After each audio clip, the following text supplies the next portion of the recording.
తెలంగాణ ప్రభుత్వం ఆర్థిక ఇబ్బందుల్లో ఉందా? రోజువారీ ఖర్చులకు సైతం అప్పులు తెస్తోందా? ఏడాదిలో 365 రోజులు అప్పు తెస్తేనే ప్రభుత్వం నడుస్తుందా? చేబదుళ్ల కిందనే 37,000 కోట్ల రూపాయలు అప్పులు తెచ్చిందా?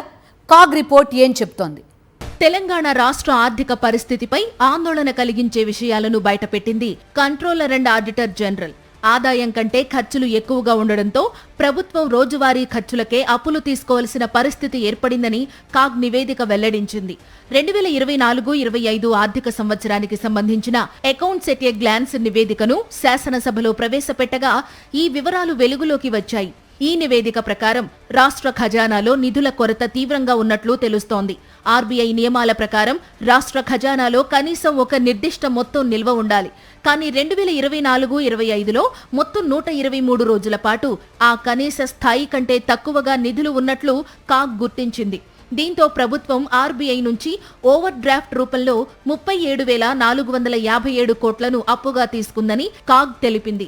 ఇదే సమయంలో ఆదాయం ఖర్చుల మధ్య ఉన్న లోటును పూడ్చేందుకు ప్రభుత్వం భారీగా తాత్కాలిక రుణాలను తీసుకుందట.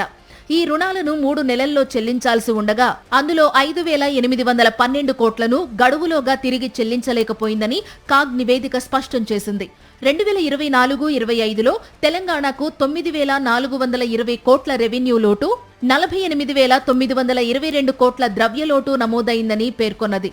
ఈ లోటును పూడ్చేందుకు ప్రభుత్వం మళ్లీ అప్పులు తీసుకోవాల్సి వచ్చిందని తెలిపింది. ఇక రాష్ట్ర అప్పుల పరిస్థితి ఆందోళనకరంగానే ఉంది. 2020-21లో 2.78 లక్షల కోట్లుగా ఉన్న ప్రభుత్వ అప్పులు 2024-25 నాటికి 4.47 లక్షల కోట్లకు పెరిగాయి.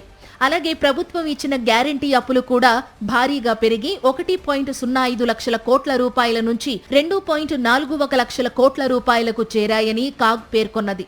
ఇలా మొత్తం ప్రభుత్వ అప్పులు, గ్యారంటీ అప్పులు కలిపి 6.88 లక్షల కోట్లకు చేరినట్లు కాగ్ లెక్కలు చెప్పింది. మొత్తానికి తెలంగాణ రాష్ట్రంలో ఆదాయం కంటే ఖర్చులు ఎక్కువగా ఉండడం, తాత్కాలిక రుణాలపై ఆధారపడడం, అప్పులు పెరుగుతుండడం వంటి అంశాలు రాష్ట్ర ఆర్థిక వ్యవస్థపై ఒత్తిడి పెంచుతున్నాయని కాగ్ నివేదిక స్పష్టం చేసింది. ఈ నేపథ్యంలో అప్పులు తగ్గించి ఆదాయం పెంచే ఆలోచనల్ని ప్రభుత్వం చేయాలని, వెంటనే సంబంధిత నిర్ణయాలను అమలు చేయాలని ఆర్థిక రంగ నిపుణులు అభిప్రాయపడుతున్నారు.